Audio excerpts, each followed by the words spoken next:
ሰላም ውድ የአድቫንስ ቴክስ ቤተሰቦች እንዴት አላችሁ?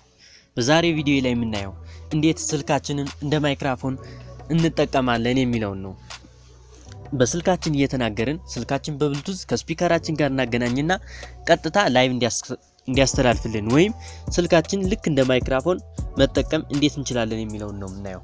ይሄንን ለማድረግ ሊሚት የሚል አፕ አለ ፕሌይ ስቶር ላይ ታወርዱታላችሁ። የአፑ ይሄ የማንቀሳቀሰው ነው።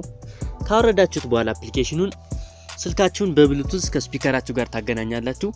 ያን ካደረጋችሁ በኋላ አፑ ጋር ትገባላችሁ። ያ ታፕ ቱ ስትሪም ይላል መንካት ብቻ ነው የሚጠብቅባችሁ። ከዛ በኋላ የምትናገሩትን ድምጽ ቀጥታ ወደ ስፒከሩ ላይቭ ያስተላልፋል ማለት ነው። ስፒከር መጠቀም ከፈለጋችሁ ማይክራፎን ከሌላችሁ ልክ እንደዚሁ በቀላሉ መጠቀም ትችላላችሁ ማለት ነው። ቪዲዮውን ስላያችሁት አመሰግናለሁ። ቪዲዮውን ከወደዳችሁት ላይክ አድርጉ።